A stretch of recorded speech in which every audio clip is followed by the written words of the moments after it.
नहीं किया गया तो सब मारे जाएंगे। दोस्तों जरा सोचिए, अगर आपके शहर में एक नया पुल बना हो और बनने के सिर्फ 20 मिनट बाद ही वो टूटने वाला हो, हजारों लोगों की जान खतरे में हो और एक 16 साल का लड़का भ्रष्ट सिस्टम की पोल बड़े बड़े मंत्रियों के सामने खोलने वाला हो, तो उसके साथ क्या होगा? आइए देखते हैं इस कहानी में, क्या वो ये कर पाएगा? जानने के लिए पूरा वीडियो जरूर देखना। शहर के सबसे बिजी चौराहे पर एक नया ब्रिज बनकर तैयार खड़ा था, नया फ्लाईओवर। आसपास के हर खंभे, हर दीवार पर नेताओं के बड़े बड़े पोस्टर लगे थे। शहर का सबसे मजबूत पुल, और उनके ठीक नीचे बड़े बड़े अक्षरों में लिखा था, विकास का नया अध्याय, शहर का सबसे मजबूत और आधुनिक फ्लाईओवर। लोग दूर दूर से सिर्फ देखने आए थे कि आखिर ये नया फ्लाईओवर कैसा दिखता है। युवा रिपोर्टर्स अपने कैमरामैन पर चिल्ला रहे थे, जल्दी फ्रेम सेट करो, मंत्री जी आने वाले हैं। लेकिन इस चकाचौंध के ठीक नीचे पुल के अंधेरे हिस्से में 16 साल का करण अपनी रोजी रोटी ढूंढ रहा था।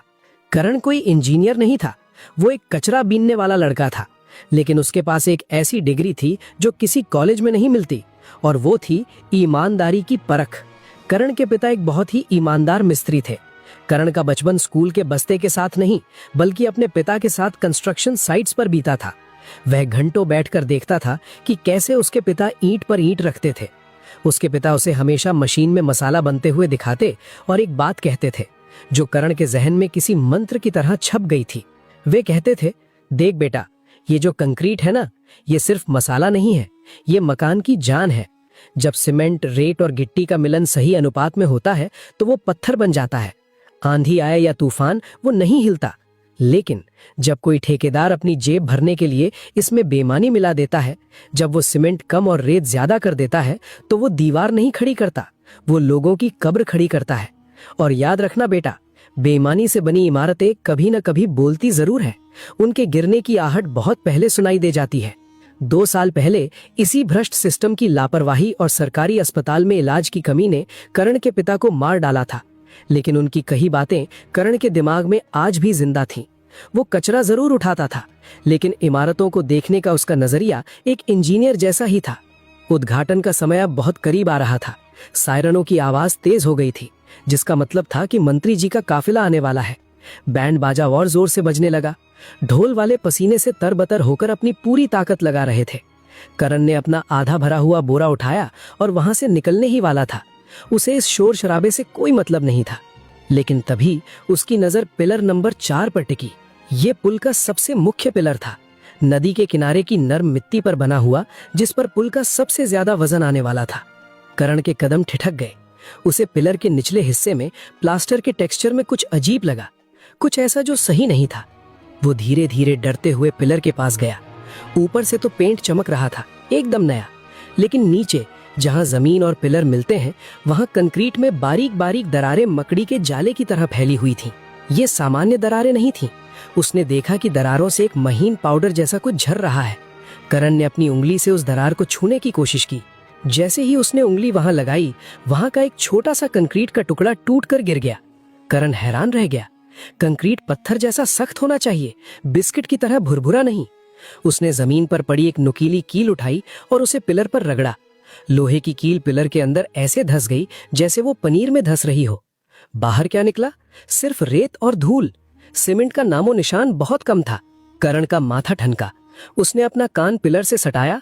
ऊपर पुल पर अभी सजावट का सामान ले जा रही भारी ट्रकें और जनरेटर वाली गाड़ियां गुजर रही थीं। जैसे ही कोई भारी गाड़ी ऊपर से निकलती, पिलर के अंदर से एक धीमी लेकिन डरावनी आवाज आती, कर कर। ये आवाज ऐसी थी जैसे किसी इंसान की हड्डी टूट रही हो। करण ने अपने दोनों हाथ पिलर पर रखे और आंखें बंद कर लीं। उसे साफ महसूस हुआ पिलर कांप रहा है। एक अजीब सी थरथराहट यानी वाइब्रेशन थी जो नीचे से ऊपर तक जा रही थी। ये कंपन सामान्य नहीं था, ये उस पुल की आखिरी सांसें थीं। उसे तुरंत अपने पिता की आवाज याद आई, बेटा, ईमानदारी से बना पिलर कभी नहीं कांपता, वो चट्टान की तरह खड़ा रहता है, और जो कांप जाए समझ लो उसकी नींव में दलाली का मसाला लगा है। करण का दिल इतनी जोर से धड़कने लगा कि उसे अपनी धड़कन कानों में सुनाई देने लगी। उसने दिमाग में तेजी से हिसाब लगाया। ऊपर हजारों लोग जमा हो रहे हैं, स्कूल के बच्चे, औरतें, मीडिया वाले और नेताओं की गाड़ियां। अगर फीता कटा और गाड़ियों का वो भारी भरकम काफिला एक साथ एक ही वक्त पर इस पिलर नंबर 4 के ऊपर आया, तो ये पिलर उस बोझ को 1 सेकंड नहीं सह पाएगा। ये भरभरा कर गिर जाएगा। नहीं, मैं ऐसा नहीं होने दे सकता, करण बड़बड़ाया। करण ने अपना कीमती बोरा, जो उसकी दिन भर की कमाई थी, वहीं कीचड़ में फेंककर पागलों की तरह भीड़ की तरफ भागा। वो झाड़ियों को चीरता हुआ, नाले को फांदता हुआ ऊपर सड़क पर पहुंचा। वह सीधे पुलिस बैरिकेड के पास गया, जहां एक हवलदार मोटे पेट के साथ खड़ा होकर पान चबा रहा था। करण उसके सामने हाथ जोड़कर खड़ा हो गया। उसकी सांस फूल रही थी। साहब, साहब, मुझे जाने दो। साहब प्लीज, मेरी बात सुन लो। ये पुल टूट जाएगा साहब, सबको रोक लो, अभी वक्त है। हवलदार ने उसे ऊपर से नीचे तक हिकारत भरी नजर से देखा, नाक सिकोड़ी और डंडा फटकारा। अरे हट, सुबह सुबह दिमाग खराब करने आ गया? देख नहीं रहा मंत्री जी आ रहे हैं? चल भाग यहाँ से, वरना पिछवाड़ा लाल कर दूंगा। करण ने हवलदार का हाथ पकड़ लिया। वो लगभग रो रहा था। साहब, कसम से कह रहा हूँ, भगवान की कसम साहब, मैंने नीचे देखा है, पिलर हिल रहा है। उसमें सीमेंट नहीं है साहब, सिर्फ रेत भरी है। जैसे ही गाड़ियां चढ़ेंगी सब मर जाएंगे। सिर्फ 20 मिनट बचे हैं। हवलदार को गुस्सा आ गया। उसने करण को जोर से धक्का दिया। करण लड़खड़ाकर पीछे गिरा। तुझे ज्यादा पता है बे? वो जो बड़े बड़े इंजीनियर सूट पहनकर घूम रहे हैं, वो पागल हैं क्या? तू सिखाएगा उन्हें इंजीनियरिंग? चल निकल यहाँ से, वरना अभी गाड़ी में डाल दूंगा। करण जमीन पर गिर पड़ा, लेकिन उसकी आंखों में आंसू नहीं, एक बेबस गुस्सा था। लेटे लेटे उसने देखा कि वही हवलदार अब एक काले शीशे वाली लग्जरी कार को रोककर खड़ा था। कार का शीशा नीचे हुआ। अंदर से किसी ने 500 का 10 नोट हवलदार के हाथ में थमाया और हवलदार ने मुस्कुराते हुए बैरिकेड हटा दिया। उस अमीर आदमी के लिए नियम टूट गए, लेकिन जान बचाने वाले बच्चे के लिए डंडे थे। दोस्तों, देखा आपने? क्या हमारे देश में ये आम बात नहीं हो गई है? आप कभी किसी सरकारी दफ्तर में अपना जायज काम कराने गए हो और आपसे कहा गया हो कि थोड़ा चाय पानी का खर्चा दो, वरना काम नहीं होगा? अगर आपके साथ भी कभी ऐसा हुआ है कि बिल की बात नहीं सुनी गई, तो हमें अभी कमेंट करके जरूर बताएं। आपके कमेंट्स बताएंगे कि ये बीमारी कितनी गहरी है। खैर, कहानी पर वापस आते हैं। करण ने हार नहीं मानी। वो जानता था कि नीचे के लोग, ये सिपाही, ये गार्ड, ये नहीं सुनेंगे। इनकी आत्मा मर चुकी है। उसे ऊपर जाना होगा, सीधे उन लोगों के पास जिनके हाथ में माइक है। वह बैरिकेड के नीचे से रेंग कर भीड़ के पैरों के बीच से निकला और पागलों की तरह दौड़ता हुआ सीधे मुख्य मंच की सीढ़ियों की तरफ भागा। उसके कपड़े फटे थे, चेहरे पर कीचड़ था। वो किसी डरावने सपने जैसा लग रहा था। वो रुका नहीं, दौड़ता हुआ सीधे चीफ इंजीनियर वर्मा और कलेक्टर के सामने जाकर खड़ा हो गया, जो मंच पर खड़े होकर हंस रहे थे। करण ने अपनी पूरी ताकत बटोरी और चिल्लाया, रुक जाइए, ये पुल गिरने वाला है। उसकी आवाज में इतना दर्द और चीख थी कि पूरे मंच पर अचानक सन्नाटा छा गया। बैंड वाले रुक गए, माइक की आवाज गूंज कर रह गई। हजारों लोगों की नजरें उस गंदे से लड़के पर टिक गईं। मुख्य इंजीनियर वर्मा, जिसने महंगा सूट पहन रखा था और जो अभी अपनी तारीफें सुन रहा था, गुस्से से लाल हो गया। ये भिखारी यहाँ स्टेज पर कैसे आया? सिक्योरिटी, क्या कर रहे हो तुम लोग? इसे उठाकर बाहर फेंको। 2 हट्टे कट्टे सिक्योरिटी गार्ड्स करण की तरफ लपके। उन्होंने करण के हाथ मरोड़ दिए, लेकिन करण ने दर्द की परवाह किए बिना इंजीनियर वर्मा की आंखों में आंखें डालकर वो बात कही जो सबकी बोलती बंद कर दे। साहब, आप मुझे मरवा दो, मुझे जेल में डाल दो, पर सच नहीं बदलेगा। पिलर नंबर 4, आपने उसमें 40% सीमेंट कम डाला है ना? बताइए साहब, क्योंकि उसका पैसा आपकी और ठेकेदार की जेब में गया है। ये पुल लोहे और सीमेंट से नहीं, भ्रष्टाचार के पैसों से खड़ा है। इसमें ऊपर से नीचे तक सबका कमीशन सेट है, इसलिए आप मेरी बात नहीं सुन रहे। इंजीनियर का चेहरा सफेद पड़ गया। उसके माथे पर पसीना चमकने लगा।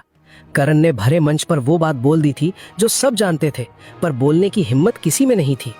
बकवास बंद कर, इंजीनियर चिल्लाया। उसकी आवाज कांप रही थी। तुझे पता है हम कौन है? ये सरकारी प्रोजेक्ट है, IIT से टेस्टिंग हुई है इसकी। तू अनपढ़ गवार हमें सिखाएगा? टेस्टिंग कागज पर हुई होगी साहब, नियत की टेस्टिंग नहीं हुई है। चीखा करण। उसकी आंखों से अब आंसू बहने लगे थे। मैंने उसे कांपते हुए महसूस किया है।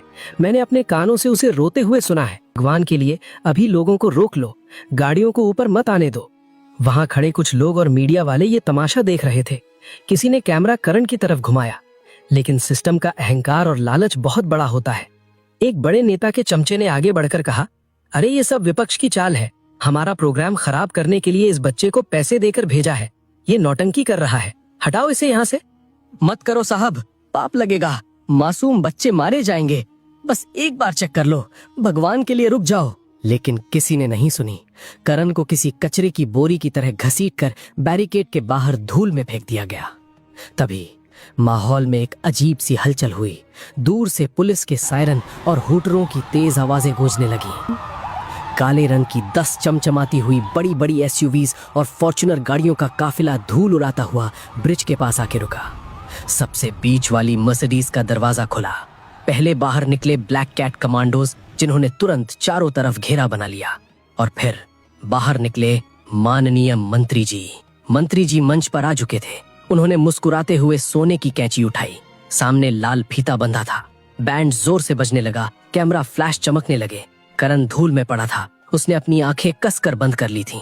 उसने अपनी पूरी कोशिश की थी, अपनी जान की बाजी लगा दी थी, लेकिन वो हार गया था। सिस्टम जीत गया था। दोस्तों, कहानी में आगे क्या हुआ ये जानने से पहले हमारी आपसे एक छोटी सी रिक्वेस्ट है।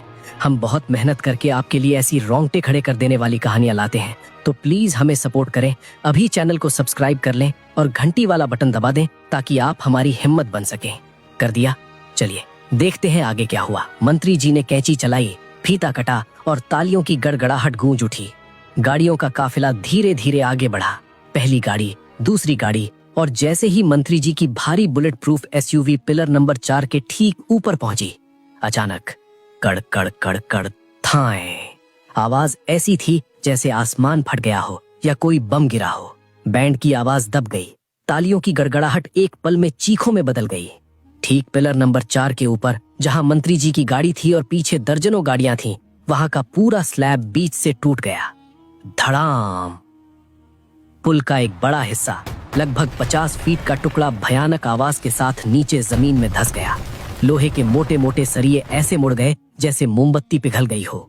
धूल का एक विशाल भूरा गुबार उठा जिसने पूरे चौराहे को ढक लिया। ऐसा लगा जैसे दिन में ही रात हो गई हो। कुछ सेकंड के लिए वहां मौत जैसा सन्नाटा छा गया। किसी को समझ नहीं आया कि क्या हुआ। और फिर मची भगदड़। भागो, पुल गिर गया, भागो, बचाओ। जो लोग अभी ताली बजा रहे थे भागने लगे। मंत्री जी की गाड़ी किस्मत से लटक गई थी, लेकिन पीछे की 2 गाड़ियां नीचे गिर चुकी थीं। इंजीनियर जो अभी करण पर चिल्ला रहा था, अब अपनी जान बचाने के लिए मंच के नीचे टेबल में घुसने की कोशिश कर रहा था। उसका चेहरा फक पड़ चुका था। गनीमत ये रही कि करण के हंगामे और ड्रामे की वजह से फीता कटने में 5 मिनट की देरी हो गई थी। अगर वो 5 मिनट की देरी ना होती तो पूरा ट्रैफिक उस पुल के ऊपर होता। अगर वो लड़का ना बोलता तो आज वहां सैकड़ों लोगों की जान चली जाती। जब धूल बैठी और लोगों को यकीन हुआ कि वे जिंदा हैं, तो सबकी नजरें उसी लड़के को ढूंढने लगी जिसे अभी धक्के मारकर निकाला गया था। पुलिस कमिश्नर और कलेक्टर, जो खुद बाल बाल बचे थे, दौड़े दौड़े करण के पास आए। करण अभी भी वहीं बैरिकेड के पास जमीन पर बैठा कांप रहा था। उसका चेहरा आंसुओं और धूल से सना था। कलेक्टर ने करण के गंदे हाथों को अपने हाथों में लिया। उनकी आंखों में शर्मिंदगी थी। उनका सिर झुका हुआ था। बेटा, हमें माफ कर दो। हमने तुम्हारी बात नहीं सुनी। हमारा अहंकार और हमारा लालच हम पर भारी पड़ गया। तुम सही थे, हम सब गलत थे। मीडिया वाले, जो पहले नेताओं की बाइट लेने के लिए धक्का मुक्की कर रहे थे, अब करण के चारों तरफ माइक लगाकर खड़े थे। कैमरे अब नेताओं पर नहीं, उस फटेहाल लड़के पर थे। एक रिपोर्टर ने कांपती हुई आवाज में पूछा, बेटा, तुम्हें डर नहीं लगा इतने बड़े लोगों के सामने बोलने में? तुम्हें पता था ये लोग तुम्हें मार भी सकते थे? करण ने धीरे से सिर उठाया। उसकी आंखों में अब डर नहीं, बल्कि एक अजीब सी आग और सुकून था। उसने कैमरे के लेंस में सीधे देखते हुए कहा, साहब, डर तो मुझे पुल के हिलने से लग रहा था। डर तो मुझे उन बेगुनाह लोगों के लिए लग रहा था। इन नेताओं से क्या डरना? ये तो बस फीता काटने आते हैं, फोटो खिंचवाते हैं और चले जाते हैं। जब पुल गिरता है तो उसके नीचे दबकर मरते तो हम गरीब ही है ना साहब। मेरा बाप भी ऐसे ही मरा था। मैं नहीं चाहता था कि किसी और का बाप मरे। पास खड़े नेताजी, जिनकी जान अभी अभी बची थी, उन्होंने माहौल संभालने के लिए माइक झपटा और ऐलान कर दिया, ये बच्चा हमारे शहर का हीरो है, भगवान का रूप है। हम इसे सरकार की तरफ से 2 लाख रुपए का इनाम देंगे और इसकी पढ़ाई का पूरा खर्चा उठाएंगे। करण धीरे से खड़ा हुआ। उसने अपने कपड़े झाड़े, अपने कंधे पर वही पुराना प्लास्टिक का बोरा टांगा और जो जवाब दिया उसने वहां मौजूद हर भ्रष्ट इंसान के गाल पर तमाचा जड़ दिया। नेताजी, अपने पैसे अपने पास रखिए। मुझे आपकी भीख नहीं चाहिए। मेरे हाथ पैर सलामत हैं, मैं कमा लूंगा। बस एक वादा दीजिए, अगली बार जब कोई पुल बने, कोई स्कूल बने या सड़क बने, तो उसमें से अपना कमीशन मत खाइएगा, क्योंकि आपका तो सिर्फ बैंक बैलेंस बढ़ता है, पर उस घटिया सीमेंट और रेत की वजह से किसी का पूरा परिवार उजड़ जाता है। ईंटों में ईमान मिलाइए, रेत नहीं। करण की ये बात सुनकर वहां मौजूद पब्लिक ने, पुलिस वालों ने और यहाँ तक कि कुछ मीडिया वालों ने भी तालियां बजानी शुरू कर दी। ये तालियां किसी के कहने पर नहीं, दिल से बजी थी। उसी वक्त पब्लिक के दबाव में इंजीनियर और ठेकेदार को पुलिस ने हथकड़ी लगा दी। जांच शुरू हुई और पता चला कि पुल बनाने में करोड़ों का घपला हुआ था, जिसमें ऊपर से नीचे तक सबका हिस्सा था। वो पिलर अंदर से खोखला था, बिल्कुल वैसे ही जैसे करण ने कहा था। अगले दिन देश के हर अखबार के पहले पन्ने पर करण की फोटो छपी। हेडलाइन थी, कचरे के ढेर में मिला असली सोना। 16 साल के करण ने सिस्टम को आईना दिखाया। करण ने उस दिन साबित कर दिया कि इंसान कपड़ों से, पैसों से या पद से बड़ा नहीं होता। इंसान बड़ा होता है अपने कर्मों से, अपनी हिम्मत से और अपनी नीयत से। उसने उस दिन सिर्फ जान नहीं बचाई, उसने सोए हुए शहर को जगा दिया। उसने बता दिया कि अगर नीयत साफ हो तो एक अकेला इंसान भी पूरे सिस्टम को हिला सकता है। तो दोस्तों, ये थी करण की कहानी, एक ऐसी कहानी जो हमें सोचने पर मजबूर करती है। अगर इस कहानी ने आपके दिल को छुआ है तो प्लीज हमारे चैनल को अभी सब्सक्राइब कर ले, ताकि हम ऐसी ही और बेहतरीन कहानियां आप तक लाते रहें। तब तक के लिए अपना ख्याल रखें। जय हिंद। धन्यवाद।